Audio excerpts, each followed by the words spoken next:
Irmãos, boa tarde. Meu privilégio poder falar aqui sobre o livro que a Fiel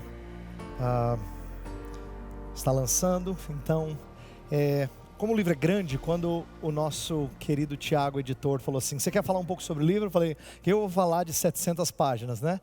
Não é fácil resumir, mas como a proposta não é exatamente expor tudo, mas apenas, quem sabe, atiçar o seu gosto pela leitura e estimular você a ler o livro, eu queria explicar a vocês que o que eu vou falar nesses 30 minutos tem 3 partes. Bem a cara do livro, porque eu vou dizer que o livro também é bem triádico, não é? 3 partes. Eu estou considerando que nós temos um público diversificado aqui. Alguns de vocês talvez já tenham lido alguma coisa sobre cosmovisão, entendam do assunto, mas outros ainda não estão tão familiarizados. Então a minha primeira parte vai ser introduzir o que é cosmovisão de forma bem rápida, tá? Vai ser uma mini aula mesmo. Mas eu vou fazer de uma forma concreta, com analogias que vão ser usadas para a gente explicar isso, tá? Segunda parte, nós vamos trabalhar sobre por que mais um livro sobre cosmovisão.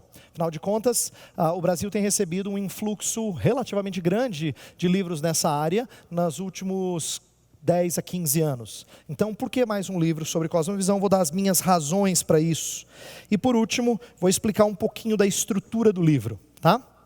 Então, 3 partes, cada parte dividido em 3 subpartes, então nós temos 9 partezinhas da nossa pequena aula. Vamos lá, para que isso ajude você, quem sabe, estimule você a ler o livro e a estudá-lo com outras pessoas. O que é cosmovisão? 3 analogias, e essa analogia eu espero ajude você a concretizá-las. Elas não são originais minhas, eu tomei emprestado de outros, embora às vezes eu tenha dado alguma reflexão que seja particular minha, mas eu estou imitando e trazendo essa percepção de outros. Primeira ilustração muito usada e tem tudo a ver com o nome cosmovisão, é que cosmovisão funciona como lentes, tá? Lentes pelas quais nós enxergamos o mundo. Esse é o aspecto interpretativo de cosmovisão. O que isso significa? É que nós enxergamos o mundo de acordo com certas coisas que estão dentro de nós e que norteiam a maneira de interpretar. Como a gente explica os problemas sociais? Quer ver? Começa a ter conversas sobre os problemas do Brasil e não vai demorar muito tempo para vocês começarem a discordar. E aí, você está conversando com uma pessoa e você fala alguma coisa, fala, que absurdo. Aí de repente você fala uma outra coisa, ele fala, eu não vejo bem assim. Você fala, opa... Nós temos maneiras diferentes de explicar os problemas sociais. Ou o que a gente acha sobre a postura de alguém. De repente teve uma crise na igreja, liderança teve atrito, e aí um reagiu de um jeito, outro de outro. Isso já mostra um pouco da maneira diferente de enxergar o problema, não é? Ou o que nós esperamos para o nosso país, que tipo de expectativa a gente tem. Tudo isso reflete a nossa leitura do mundo. Então, o personagem filosófico, a pessoa que contribuiu muito para essa guinada de percepção foi Immanuel Kant. Kant, ele promove o que eles chamam na filosofia de revolução copérnica da epistemologia, que é mudar a maneira de conhecer as coisas. Ao invés de dizer que tudo que a gente vê comunica informações objetivamente a nós, como se todos nós pudéssemos ter a mesma leitura da mesma coisa, Kant passou a perceber que existem categorias dentro do nosso ser que influenciam a forma como a gente lê uma situação, tá? Então, a ideia é de que passou-se a perceber mais o papel do sujeito na interpretação de fatos. Agora, isso não significa que cosmovisão é um assunto que se rende a total subjetividade, não é isso, não é? Mas ela entende que tem certas áreas em que ela é mais afetada do que outras. Vou dar um exemplo final para ilustrar essa analogia de lente. Se eu e você temos lentes de diferentes cores, digamos que a sua é meio esverdeada e a minha é meio azulada. Se a gente olhar para algo preto, nós vamos dizer a mesma coisa. Você fala, é preto. Aí eu falo, claro, é preto. Não é? O verde, o levemente verde ou levemente azulado não muda o que é preto. Preto é preto para nós dois, mas aquilo que é branco é afetado. Eu olho para aquilo que é branco e digo assim, está meio azul, né? Você fala, não, aquilo é meio verde. Então tem certas áreas da realidade em que há maior objetividade na nossa interpretação, outras áreas em que a gente tem um grau de subjetividade, de diferença. Cosmovisão lida com isso. Então a primeira analogia é lentes. Segunda analogia que eu quero trazer é a ideia de edifício. Então, se a primeira explica o aspecto interpretativo de cosmovisão, o segundo vai falar do aspecto fundamental. Por que eu estou falando de edifício? É a ideia de que aquilo que nós conhecemos, aquilo que nós amamos, aquilo que nós construímos na nossa vida, é edificado sobre nossa cosmovisão, nossa percepção da realidade.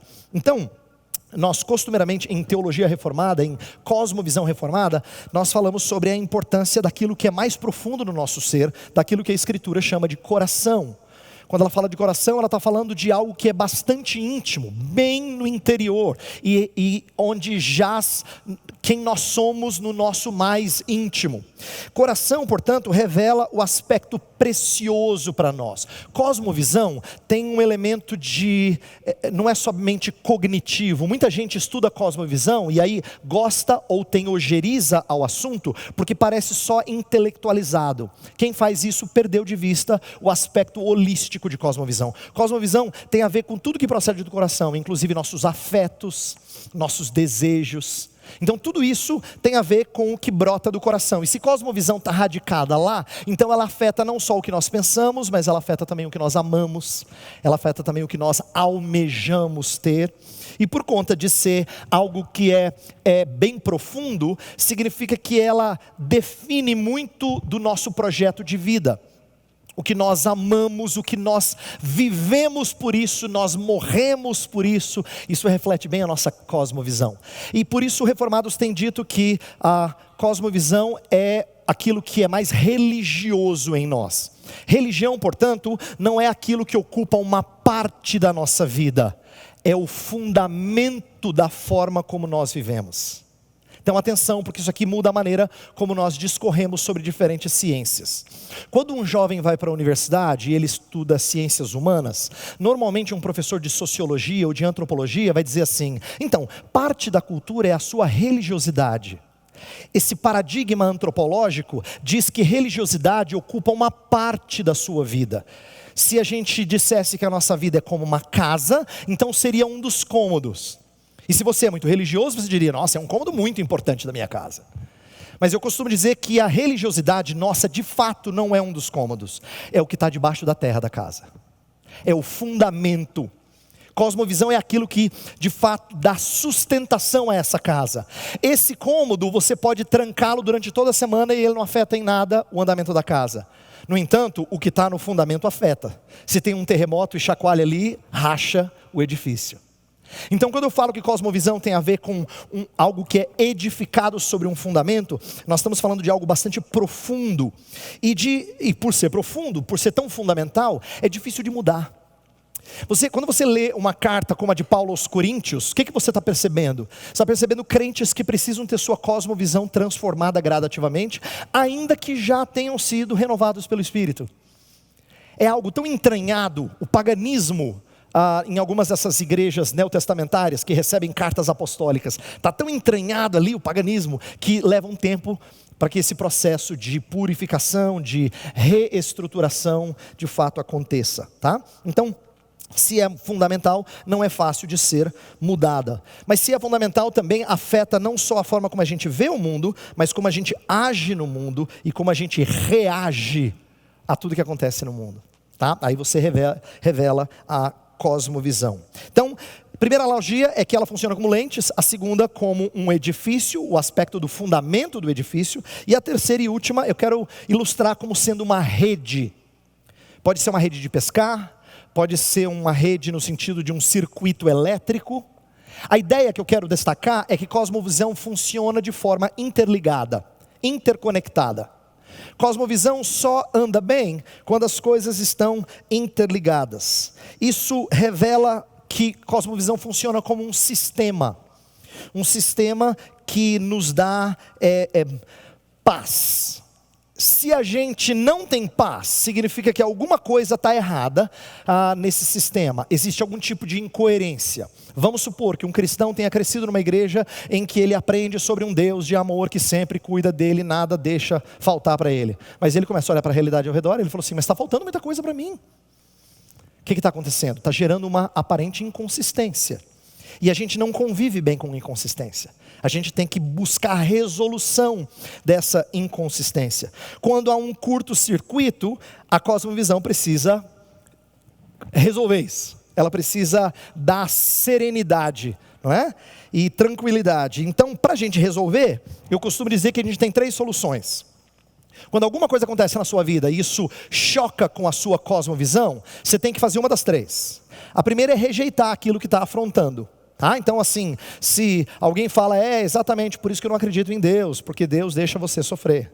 E você diz, não, imagina, eu sou crente em Jesus Cristo. Então você está rejeitando aquilo que está ofendendo a sua cosmovisão. Mas às vezes é uma rejeição ruim. Imagina você confrontando alguém em pecado, que cresceu e acreditou na ideia de que ele precisa ser feliz. E aí você vai mostrar para ele que essa não é uma maneira boa de ler o mundo. E ele diz, não, tenho certeza que Deus quer que eu seja feliz. O que ele está fazendo? Ele está rejeitando aquilo que gera um conflito com a sua cosmovisão. Uma segunda atitude na hora de resolver isso é a gente muda a nossa cosmovisão. De repente você teve algo que chamou a sua atenção, impactou de tal forma que você precisa reorganizar a sua maneira de ver o mundo. Então na primeira você rejeita, na segunda você reorganiza. Por que essas 2 reações? Porque você não consegue conviver com inconsistência por muito tempo. Então, ou você muda, ou você diz, falso, não é? Tira fora do sistema, tira fora da rede. Mas tem uma terceira, e essa é perigosa e tem acontecido bastante no nosso meio. É quando a gente dicotomiza, a gente compartimentaliza as verdades da nossa vida. Aí você profissionalmente pensa de um jeito, biblicamente na igreja pensa de outro, nos seus relacionamentos pode não ter muito de escritura, mas ter muito de outras fontes de verdade. Então isso só reflete como a gente busca sanidade. Toda cosmovisão funciona de forma interligada. Então quando você tem algum tipo de atrito, ou você rejeita, ou você abraça para a mudança de cosmovisão, ou você dicotomiza. Você tem que separar em compartimentos para você funcionar com algum tipo de sanidade. 3 analogias que ajudam a gente a entender como todo mundo experimenta isso, tá? Então, lentes, o aspecto do fundamento do edifício e rede. Agora, por que, à luz desse tópico que é bastante complexo em alguns aspectos, mas que eu expliquei de forma bem introdutória com essas analogias, por que escrever mais um livro sobre cosmovisão? Afinal de contas, eu disse, e é verdade, existem vários livros sobre cosmovisão já em português. Eu fico muito feliz com isso. Bem, a primeira razão, e eu tenho 3 razões aqui do porquê que eu escrevi esse livro de forma mais direta. A primeira é que eu queria uma versão brasileira disso.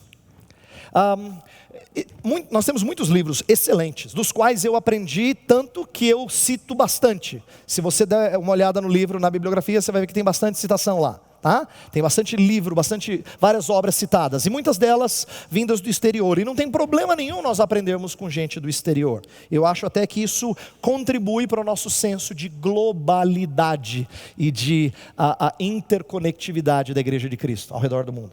Tá? Então eu não sou favorável a uma cosmovisão tupiniquim, não é isso. Não é promover alguma coisa brasileira pelo amor nacionalista ao Brasil. Não é isso. É só que eu queria que a gente usasse ilustrações que fazem sentido para nós, não é? Eu queria falar de suco de maracujá, entendeu?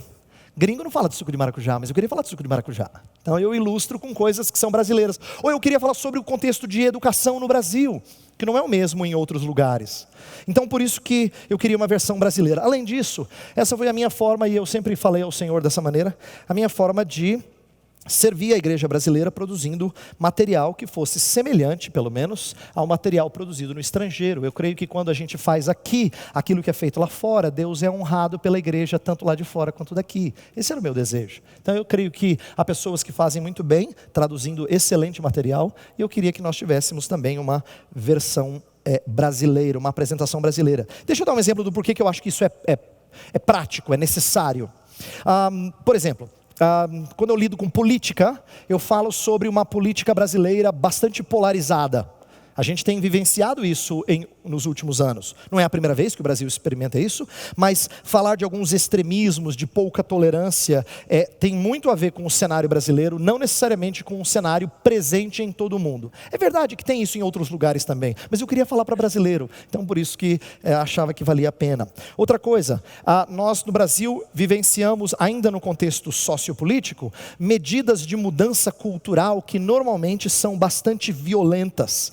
Triunfo social mediante insurreição. Você tem que quebrar com tudo, você tem que reverter o sistema, você tem que... né? Esse tipo de linguagem que está muito forte no Brasil, mostra uma área que precisa ser acessada e avaliada e confrontada com as Escrituras. Então, eu achei que era necessário nós falarmos de coisas que têm a ver com a situação brasileira. Então, quando eu falo de política, por exemplo, eu falo sobre como é que o crente pode praticar desobediência civil. O que é lícito, o que não é. E o que mostra, em contexto bem brasileiro, algumas medidas descabidas de desobediência civil. Quando nós achamos que o crente precisa se posicionar contrariamente a uma determinada atitude governamental, não é? Então, esse é um exemplo. A primeira razão, então, é uma apresentação brasileira do assunto. A segunda é que eu queria uma apresentação que fosse ao mesmo tempo que abrangente, que fosse sintética. Você vai dizer assim, pastor, abrangente eu entendo, sintética não, tem 700 páginas, não é? Mas se você olhar para o índice, vai ser o suficiente para você entender que é muito assunto. Quando eu falo sintética, é porque nenhum assunto ali é tratado de forma a ser um tratamento definitivo sobre esse assunto. De maneira nenhuma. Nem é a proposta. A proposta era tentar abarcar vários assuntos para mostrar que cosmovisão produz isso na gente. Produz uma visão holística da vida, produz subsídio para a gente falar, mesmo que nós não sejamos os mais conhecedores do mundo, de falar um pouquinho sobre arte, sobre política, sobre ciência, sobre educação, sobre ética e assim por diante, sobre trabalho. E meu estímulo é promover isso nos leitores. Trabalhar para que Deus promova em vocês e em outros que forem ler, uma visão mais abrangente. É uma tentativa minha de resgatar o generalista, num tempo que nós já colhemos os frutos do especialista durante tanto tempo, que às vezes a gente perdeu de vista a importância de ser um generalista. Eu acho que o livro tem muito a ver com ser um generalista. Se você quiser ler um ótimo livro de política, você não vai ler um capítulo só daqui. Você vai ler mais. Se você quer ler sobre arte cristã, você vai ler livros, e eu aponto para vários livros. Se quiser ler sobre educação feita a partir de uma cosmovisão cristã reformada, tem livros sobre isso. Aqui são tratativas introdutórias, sintéticas, mas, como eu falei, com o intento de promover uma visão holística integrada. Então, como é gostoso a gente conversar com pessoas que parecem muito cultas, não é? Mas mais do que só ser culto, ok? Deixa eu esclarecer mais o que eu quero dizer aqui. Eu não quero só conversar com você e ter a percepção de que você lê bastante e sabe um bocado de bastante coisa. Mas eu quero conversar com crentes que sabem muito das Escrituras e sabem aplicar as Escrituras para diferentes áreas. Eu quero conversar com crente assim. Não é necessariamente aquela pessoa que tem muito estudo e grande cultura, no sentido de que é muito lido. É muito legal quando a gente vê isso. Mas há pessoas que não são assim, não receberam esse tipo de treinamento. Mas uma pessoa sábia é alguém que tem uma palavra prudente para determinadas áreas, porque ele já foi enchido de princípios bíblicos. Essa é a minha proposta, é isso que eu espero que Deus promova nas nossas igrejas em solo brasileiro. Um exemplo prático disso. Eu sou um professor, dentre outras coisas, eu sou um professor de teologia sistemática em nível de bacharelado.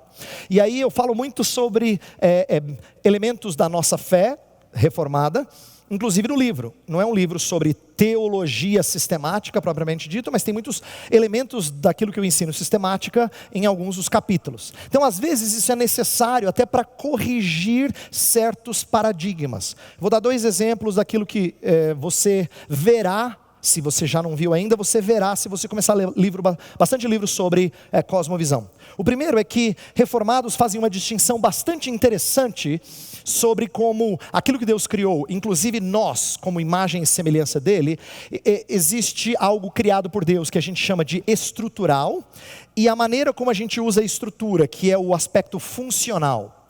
Então, se você é a imagem de Deus, significa que você é estruturalmente imagem de Deus, e você funciona, ou deveria funcionar, para a glória de Deus, imitando, refletindo, representando a Deus em tudo que você faz. Então esse é um aspecto de teologia sistemática que é muito útil. No entanto, eu tenho a impressão que às vezes quando pessoas falam sobre cosmovisão reformada e usam essa ideia de estrutura e direção, eles comumente falam que a estrutura que o Senhor Deus fez é boa, mas que o homem pegou essa estrutura boa e direcionou ela de forma pecaminosa. Então é como se a estrutura sempre foi e continua sendo boa, o problema é o funcionamento. Mas teologia sistemática ensina para a gente que queda afetou não só funcionamento, queda afetou estrutura também. Nossa queda não foi só do primeiro andar com uma fratura de braço. Ela foi a 4.000 metros de altura. Chega embaixo, espatifa mesmo. Quebra muita coisa. Então ela afetou inclusive as estruturas. É por isso que o apóstolo Paulo fala assim, que nós fomos obscurecidos de entendimento. Ele escreve aos Efésios, tá? Ou em Romanos falam que os seus raciocínios se tornaram nulos. A ideia é que não só o funcionamento, mas até a estrutura de alguma forma parece ser impactada por aquilo que a gente chama de queda. Então essa é a minha maneira de colocar a teologia sistemática a serviço de cosmovisão. Uma palestra que eu dei no ano passado aqui na Fiel foi sobre como redenção, a redenção da cultura é uma linguagem que deve ser corrigida. Como eu já falei sobre isso, então se você quiser refletir um pouco mais, tem uma palestra na Fiel do ano passado, de 2018. Uma terceira razão, eu queria uma apresentação mais recheada de Bíblia. Por que então eu escrevi esse livro? Porque eu queria que Cosmovisão tivesse mais exposição bíblica. A maioria dos livros que eu leio, que são excelentes, eles têm escritura, mas raramente eles gastam algum tempo expondo o texto bíblico. E eu procurei gastar pelo menos 1/3 do livro expondo um livro da Bíblia. No caso, eu peguei o livro do profeta Daniel, porque eu achei que ele representava bem a ideia de alguém vivendo fora do ambiente cristão favorável à promoção da fé no Deus de Israel. E eu peguei esse exemplo como o ponto de partida. Meu desejo no final era mostrar como alguns dos conceitos que a gente trabalha em Cosmovisão Reformada não foram inventados por reformados, eles são extraídos das Escrituras. A gente não impõe ao texto sagrado, a gente deduz do texto sagrado. Então eu queria mostrar isso. Eu sempre acreditei nisso, mas eu nunca vi ninguém fazendo isso. Então minha tentativa foi de fazer algo assim, expor e mostrar esses conceitos presentes lá no texto. E eu creio que tem exemplos muito práticos. Eu quero dar um exemplo de um assunto que eu já falei em alguns lugares. Quando as pessoas me perguntam assim, qual é a maneira mais correta do cristão se relacionar com a cultura? Um dos livros clássicos sobre esse assunto foi escrito por um teólogo chamado H. Richard Niebuhr, Cristo e Cultura, em que ele elenca diferentes modelos de como o cristão se relaciona na cultura. E na maioria das vezes, a gente tende a associar alguma pessoa, ou algum movimento, ou algum teólogo do passado, ou do presente, com um dos modelos. Inclusive, muita gente hoje em dia fala, eu sou contra a cultura. Outro vai dizer, não, eu sou Cristo transformador da cultura. São alguns dos paradigmas que ele usa lá. O que eu descobri estudando Daniel é que Daniel faz coisas diferentes, dependendo da situação. A sabedoria que Deus dera a ele, requer que às vezes ele seja contracultural, às vezes ele viva uma tensão própria de um dos modelos que Niebuhr chama de Cristo e cultura em paradoxo, às vezes ele vivencia isso. Em outros casos ele vivencia um desejo de exercer algum tipo de mudança social. Aquilo que normalmente é associado com o paradigma de transformação. Então, o ponto é mostrar que a Escritura me ajudou a enxergar como não é um modelo contra o outro, mas muito mais a sabedoria do Senhor nos ensinando como às vezes a gente age de um jeito e outras vezes de outro jeito. Por último, qual é a estrutura do livro? Como é que eu dividi esse livro para você entender aqui um pouco da minha intenção por trás desse calhamaço aí. Primeira coisa, eu já mencionei isso rapidamente, mas eu quero explicar melhor por que eu fiz isso, é que eu adotei um padrão triádico, tem tríades no livro inteiro. Dá para perceber porque os editores foram muito explícitos em dividir cada sessão de 3 capítulos, né? Então você vai perceber assim, tem 3, espacinho 3, espacinho 3, no índice isso fica muito claro. E eu pedi que fizesse isso porque é proposital. A razão do livro estar dividido em sempre 3 partes, é porque eu quero que a gente estude cosmovisão como sendo uma exposição bíblica, uma conceituação teológica e depois uma aplicação prática. Então sempre tem exposição, conceituação, aplicação. Sempre essa tríade. E essa é uma maneira de eu mostrar às pessoas que leem e quem gosta de teologia, de que nós não devemos jogar uma área ou uma disciplina da teologia contra outra. Pelo contrário, a gente tem que aprender a fazer uso de diferentes ferramentas do arcabouço teológico. Você pode e deve usar teologia bíblica, teologia sistemática, teologia prática, tudo a serviço de uma boa cosmovisão. Então não é assim, eu gosto mais do prático, eu gosto mais da sistemática, eu gosto mais da bíblica. Para mim é bíblica, como se as outras não fossem bíblicas, não é? Não, são ferramentas diferentes de estudo, e a gente precisa aprender a utilizar essas diferentes ferramentas. Então essa foi a minha forma de mostrar que nós devemos utilizar esse arcabouço tão rico da teologia, com as suas diferentes áreas de estudo, a serviço da cosmovisão. E cada tríade está interligada, de tal forma que o que eu exponho a partir de um trecho de Daniel, eu tiro e conceituo, e depois essa conceituação é aplicada numa determinada área. Tá? Então, essa foi a minha forma de tentar mostrar a você como é possível a gente fazer essa ligação. O segundo comentário sobre a estrutura do livro é que essas tríades funcionam de forma gradativa, elas constroem uma sobre a outra, não é? É um desenvolvimento no qual eu não falo tudo no começo. Por exemplo, eu procurei aplicar ao longo de todo o livro. Muitos livros explicam todos os conceitos, no final tem algum tipo de aplicação, né? Então vamos falar sobre política, sobre arte, sobre educação, sobre ciência e assim por diante. E eu não fiz isso, eu procurei aplicar no decorrer do livro. Só que quando eu aplico no decorrer do livro, a minha proposta é mostrar para você como o que nós falamos até agora se aplica àquela área, não o que a gente vai falar depois. Então, capítulo 6 sobre ciência aplica o que eu falei até o capítulo 5. Claro que eu não falo mais do que isso, porque eu ainda vou desenvolver isso. Então a gente vai crescendo no entendimento de cosmovisão. Essa é a ideia mesmo. Até porque eu escolhi mostrar na estrutura a maneira como a gente entende cosmovisão de forma bem reformada. Essa foi uma das contribuições mais legais dos reformados. Enquanto outros que não são reformados até falavam de cosmovisão aqui e acolá, para eles cosmovisão tinha muito a ver com conceito. Foram os reformados que foram muito enfáticos em dizer que cosmovisão é uma narrativa. É uma narrativa bíblica que você apropria e torna-se a sua história.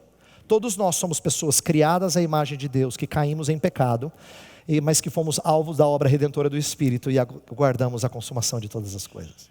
Então, criação, queda, redenção e consumação não é só a história do mundo, é a sua e a minha história. E trazer isso para a realidade nossa muda a maneira da gente pensar sobre a vida. É isso que eu argumento no livro. Então, o progresso, essa gradação, esse desenvolvimento é para exatamente refletir essa ideia de que cosmovisão é uma narrativa, é uma história, tá?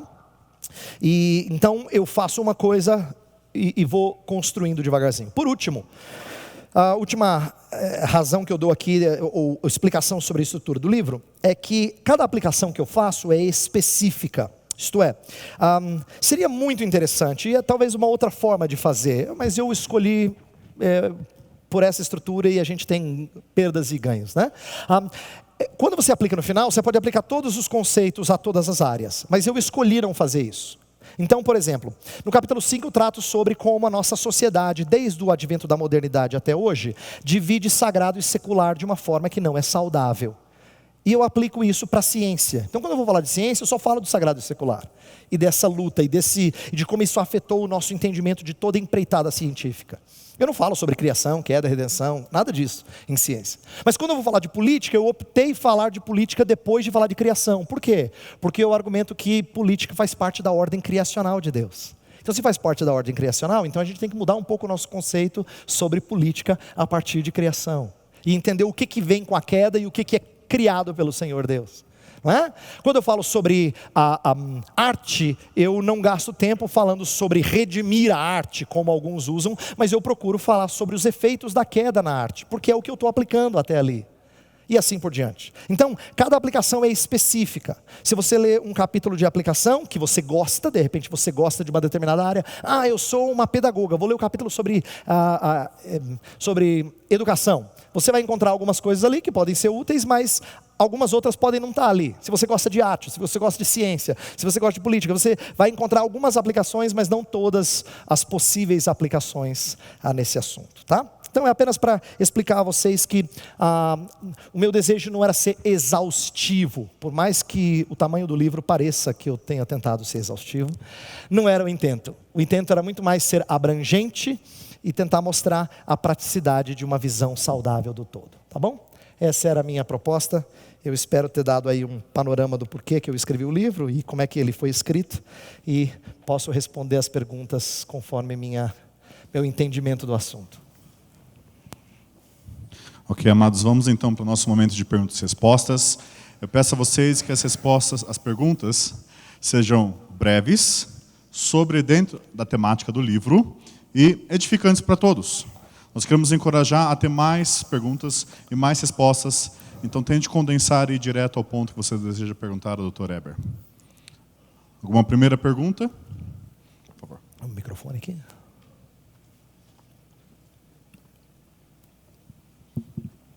Pastor Eber, boa tarde. Elivando, Fortaleza, Ceará.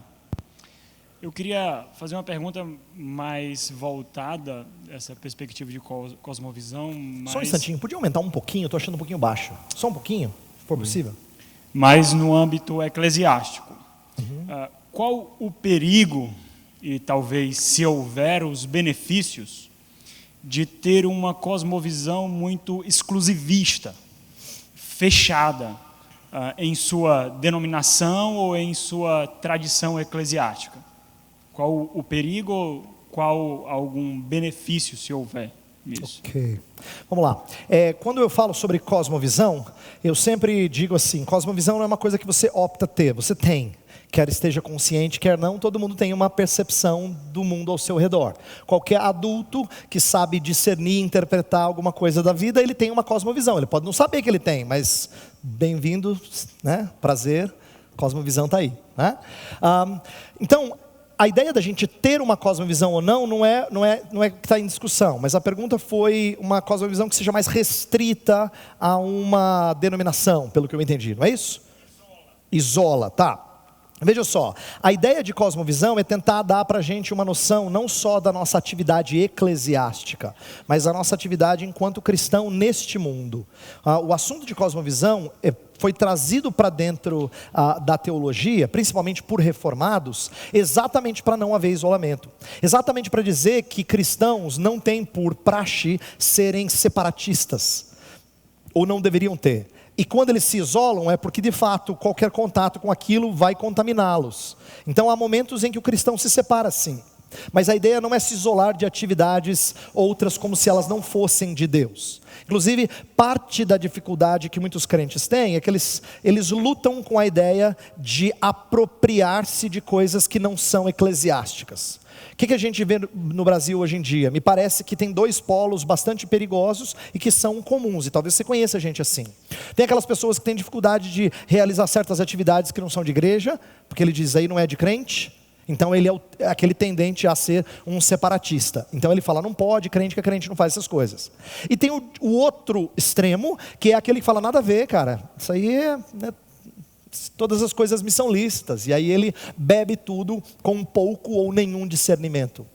Então, eu acho que isso revela duas cosmovisões bastante imaturas e perigosas, porque cosmovisão fornece para a gente filtro. Então, não é isolar que ela tem que promover, ela tem que promover condições de interagir com filtro. Então, antes do que nos separar de pessoas, a gente tem que promover fundamentos suficientes para que elas tenham contato com pessoas, mas tenham um bom filtro mediante essas realidades. Por exemplo, eu entendo quando um pai quer proteger o seu filho de certas atividades profissionais porque elas são muito perigosas. Digamos que um filho adolescente chegue para você, pai, ou para você, pastor, e fala assim: então, pastor, queria muito fazer artes cênicas, é a minha paixão.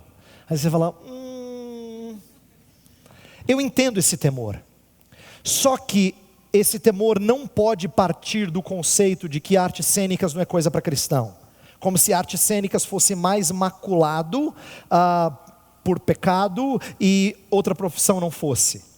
O que a gente tem que entender é que existe presença de pecado, tem que haver preparo para isso. Talvez esse jovem não esteja devidamente fundamentado para entrar num mundo perverso. Mas não é verdade que crente não pode fazer isso e pode ser enfermeira, porque enfermeiro tudo bem, enfermeira é coisa de crente. Artes cênicas não, né? Então esse isolacionismo na verdade reflete muito mais uma imaturidade nossa. O que a gente faz? A gente prefere alguém dizendo para nós o que é pecado e o que não é, antes do que você provar todas as coisas e reter o que é bom. Então, uma boa cosmovisão, ela dá uma percepção do todo, e ela não deveria nos isolar, ela deveria fazer a gente se engajar e ter contato com outros, tanto de fora da igreja como de outras igrejas, mas sempre com filtro, nunca perdendo identidade. Então, o bom de você ser treinado numa cosmovisão dentro da sua igreja, é que você tenha um filtro sólido, que faça com que você não perca a sua identidade. Não adianta também ser camaleão, né? Se adequar a cada ambiente e mudando sua identidade. Sua cor. É importante que a gente aprenda a manter nossas posições firmes. Então esse é um aspecto positivo de crer conforme a sua igreja lhe ensinou. Mas isso não deveria promover isolacionismo, tá?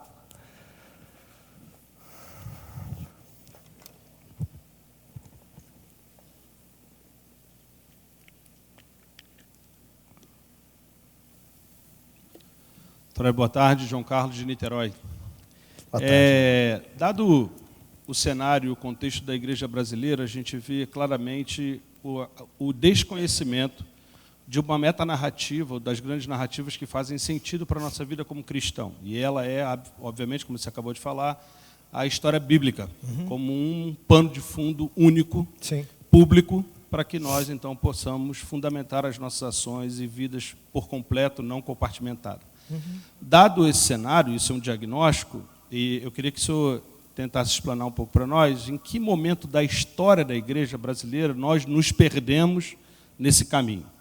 E utilizamos única e exclusivamente parte dessa narrativa, e a gente vê isso nas diferentes denominações que oferecem como se fossem produtos espirituais que tragam um alento para uma determinada área da sociedade.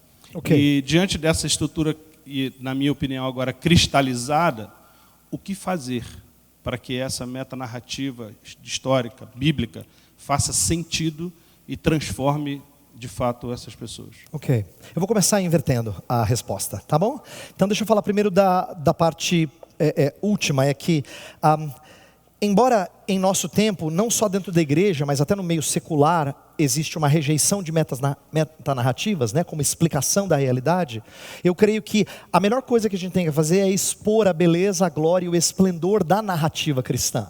Ela é a única que vai oferecer respostas para certos dilemas. Inclusive, as pessoas que não acreditam em metanarrativa, na verdade, estão se iludindo. Tem um momento em que ela quer sentido para a sua experiência de vida. Ela precisa de alguma coisa ela precisa se encaixar em alguma coisa. Nós fomos feitos com essa necessidade.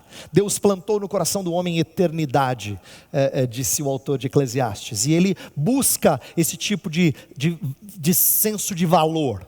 Tá? Então eu costumo dizer que não tem a ver tanto com a perspicácia das nossas respostas filosóficas, pluralistas e pós-modernos, mas tem mais a ver com expor a beleza dessa metanarrativa bíblica aos dilemas que o ser humano vive. Porém, eu não sei dizer quando nós perdemos. Eu tenho uma resposta ousada e aparentemente, possivelmente provocadora ou provocativa, sei lá. É possível que a gente nunca tenha entendido bem se nós fomos treinados num evangelicalismo de Jesus morreu na cruz para te salvar? Eu explico. Eu aprendi, principalmente com a narrativa de Paulo no Areópago, que quando você vai falar para uma cultura que é tão diferente e distante da sua, você precisa da estrutura para que a mensagem de Cristo se encaixe dentro dela. Então, Paulo faz isso. Paulo apresenta cosmovisão. Ele não pode citar, como disse o profeta Isaías, ninguém sabe o que é profeta, muito menos quem é Isaías, né? Eles conhecem poetas deles, filósofos. Então Paulo cita poetas. Mas ele não só cita poetas porque ele é um cara integrado e ele gosta de ser relevante e ele é o cara da última onda. Não, ele apresenta uma estrutura. Ele entende que para eles questões ontológicas e epistemológicas são importantes. Então ele fala sobre elas. Ele apresenta quem é Deus e como Deus é criador e dá estrutura a tudo. Depois ele toca numa coisa bem particular deles. Presta atenção como isso é sabedoria do Espírito de Deus mesmo. Paulo está falando para filósofos atenienses, e quando ele fala do pecado deles, um dos pontos que ele mais bate é em ignorância. Você quer ofender um filósofo, você fala da ignorância dele. Ignorância, para quem se acha pouco estudado, não ofende tanto, mas para filósofo ofende. E Paulo sabia situar a conversa dentro daquele contexto. Então, eu entendo que aquilo que o apóstolo Paulo está mostrando, se nós formos bem treinados a compreender essa história, e ele começa com a criação de Deus, aí ele fala da queda, Deus não levou em conta o tempo de ignorância, mas notifica os homens que se arrependam, e fala de Jesus Cristo que vai voltar para julgar o mundo. Então ele apresenta a história inteira, criação, queda, redenção, consumação, no mesmo discurso, revela que isso estava nas Escrituras. Sempre teve, e esse é um ótimo exemplo do apóstolo Paulo fazendo num discurso para pagãos. Mas, se nós nunca aprendemos a pensar assim, eu acho que a gente nunca perdeu. Na verdade, a gente nunca teve. Não estou dizendo isso de todos os evangélicos, tá? Que fique bem claro. Eu estou dizendo que a nossa experiência pessoal talvez seja uma experiência de nunca ter aprendido a pensar assim. A gente sempre falou de Jesus salva você, mas não fala do que ele salva. Fala de pecado, mas não explica como é que pecado tem a ver com nós buscarmos satisfação em outras coisas e não em Deus. Para muita gente desconhecedora da nossa fé, pecado é não seguir regras de Deus. O que é verdade, mas não é a única faceta de pecado. Se a gente explicar para eles que todos eles estão buscando saciar sua sede em alguma coisa que lhes dê sentido, é uma conversa que que ecoa melhor nos ouvidos deles, não é? Se a gente falar que, se eu falar que ele é religioso, ele vai dizer que nada, eu sou um cara cético. Você não entendeu, eu sou cético, não tenho religião. Mas se você começar a conversar com ele e perguntar, o que move você? Quais são as causas pelas quais você luta, que você diz assim, vale a pena viver por isso? Aí a conversa vai fazer mais sentido. Aí ele vai compreender como é que você pode conectar-se com ele e apresentar o Evangelho. Então, eu não sei dizer para você quando isso aconteceu. Eu acho que é muito simplista se eu dissesse 1781. Eu prefiro dizer que em certos ambientes talvez isso nunca tenha sido perdido.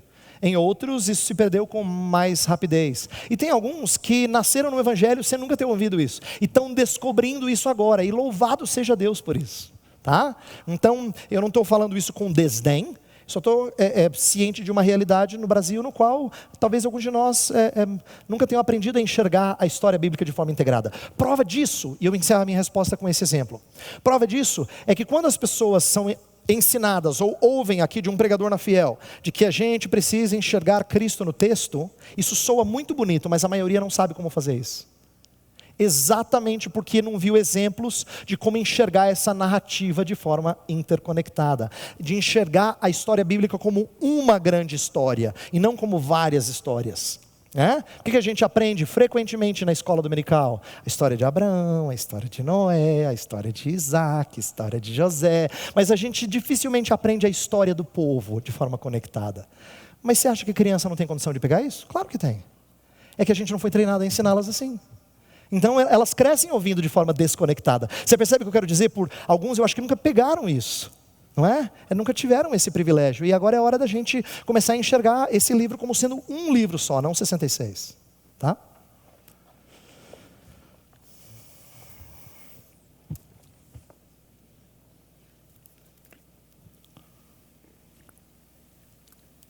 Boa tarde, meu nome é Fábio. Bem? Boa tarde, Fábio.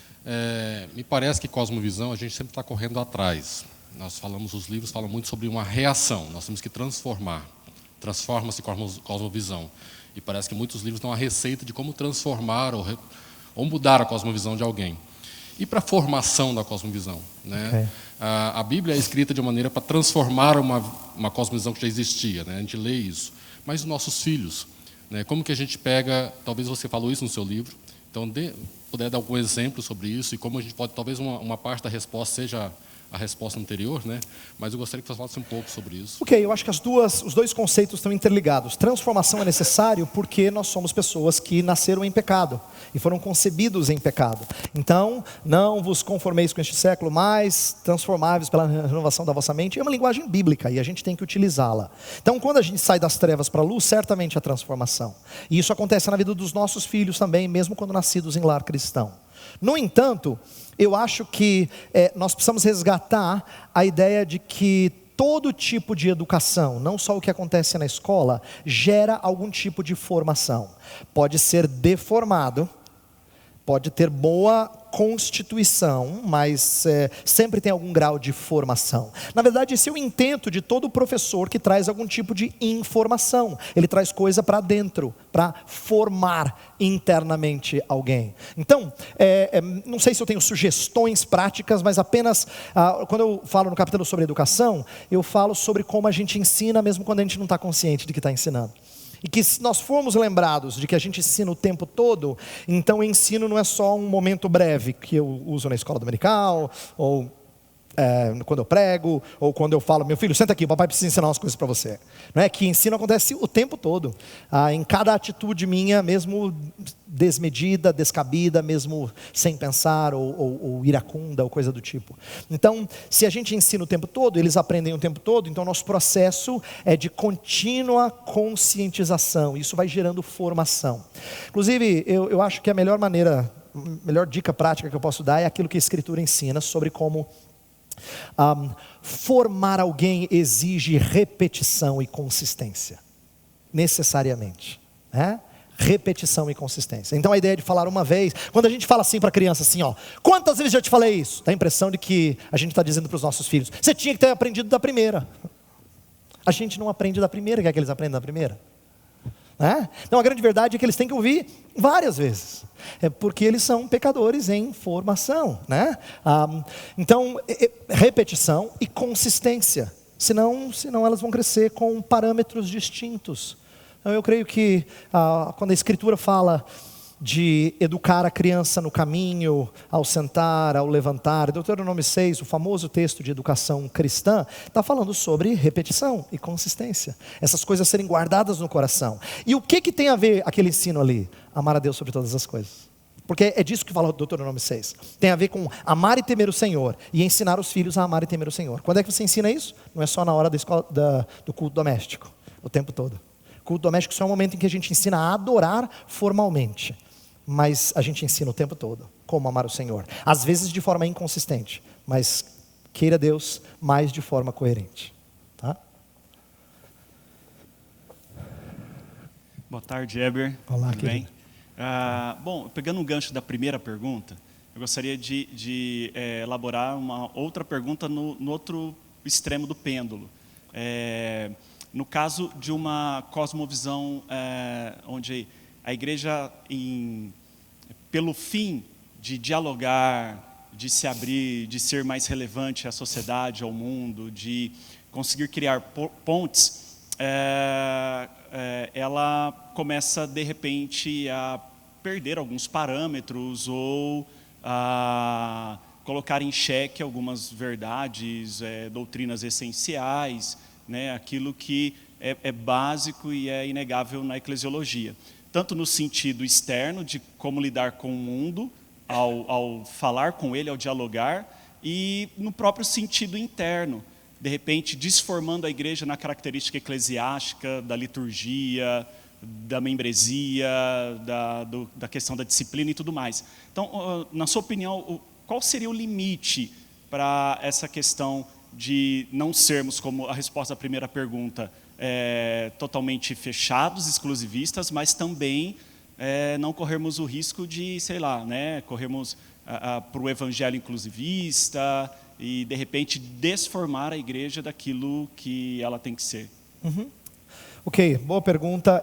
Eu diria o seguinte, tem mais a ver com... eu acho que antes do que estabelecer um limite claro, eu não sei se eu vou conseguir traçar um limite tão explícito como você perguntou, mas tem a ver com apropriar-se de sabedoria bíblica. Vou dar 2 exemplos bíblicos. Provérbios sabe da nossa fraqueza, por isso que ele fala que quando a gente vê pecado por próximo, a gente passa de largo. A ideia, e uma das questões de sabedoria que um pai está ensinando o filho, lembra que Provérbios, os primeiros 9 capítulos, a primeira parte de Provérbios é o tempo todo, filho meu, escute as palavras do seu pai, é instrução de sabedoria, que tem que ser passada de geração para outra, né? E uma das coisas é, você passa de largo. Por quê? Porque não tem jeito de você não ser afetado por coisas com as quais você convive, a não ser que você esteja evitando o que é mal. Se você tem contato com aquilo que é mal e não for purificado por Deus, você vai ser impactado por isso. É inevitável. E a experiência mostra que você pecado dissemina mais facilmente do que santidade. Há um sentido em que pecado parece que passa por osmose, santidade não. Sabe quem ensina isso? Ageu ensina isso. Eu aprendi isso com o profeta Ageu. Ageu falava que de uma contaminação, que se você tocasse numa coisa que tocou numa outra contaminada, cerimonialmente você estava impuro. Mas é engraçado, porque se você tocar num sacerdote puro, você não é puro. Não é interessante? A lei de Moisés está ensinando uma coisa sábia a você, de que contaminação se espalha com mais facilidade do que pureza. É interessante isso. Isso é cosmovisão cristã. Então, quando a gente pega esse princípio de sabedoria, você fala, opa, eu não posso deixar os meus meninos terem contato com tudo, como que diz, não, eles precisam aprender, eles precisam ter filtro, o pastor falou que eles têm que ter filtro, então tem que ter contato, tem que ver mesmo, tem que experimentar, seria totalmente imprudente. Ou um outro texto bíblico que mostra isso de forma narrativa, é o que acontece no livro de Juízes, no começo, não é? Eles não expulsam as nações pagãs em desobediência ao Senhor Deus. E se alguém tivesse um discurso do tipo, não, nós temos que influenciar esse povo, nós somos luz para os gentios, que bonito, está lá em Deuteronômio, a gente tem que impactar as nações. Mas como eles desobedeceram ao Senhor, eles fizeram o seu próprio caminho, então o que acontece é o inverso. Os poucos cananeus que ficaram influenciaram o povo judeu, o povo hebreu, mais do que o inverso, né? Então isso mostra falta de sabedoria. Então, antes do que traçar um limite, é que quando a gente enxerga perigos, nós vamos dizer assim, meus irmãos, a gente não pode ir por aí. Quando eu estou treinando meninos que estão sendo formados primeiramente na teologia, eu não dou livro que não presta na mão deles. Eu falo sobre eles. Quando eles estão mais maduros na teologia, eu falo assim, agora você pode ler isso aqui, acho que seria bom para você, não é? Então, por quê? Porque eu entendo que eu estou formando. Eu não estou dizendo, você tem que aprender a nadar, sozinho. Então, esse é um aspecto de sabedoria bíblica que deve ser, ao meu ver, utilizado nesses contextos em que o contato, seja com o mundo ou com perigos dentro da igreja, a gente tem que traçar um limite, dizer, não dá. Por quê? Porque a sabedoria bíblica me ensina que o nosso contato com isso traz mais prejuízo do que benefício. Então, o discurso de relevância, ele às vezes é um discurso parcial, porque ele não leva em consideração que engajamento traz perigos. Então ele tem que ser munido de defesas, tá? Então é só uma palavra rápida sobre isso. Hudson, Igreja Batista de Maracaju, Mato Grosso do Sul. Eu creio que o fato de você escolher Daniel como um exemplo de alguém que teve uma cosmovisão sábia, não é por acaso. Eu gostaria que, não sei se você aborda isso no livro, mas acredito que sim. Daniel tem uma visão a respeito da política muito interessante, porque ele se envolve.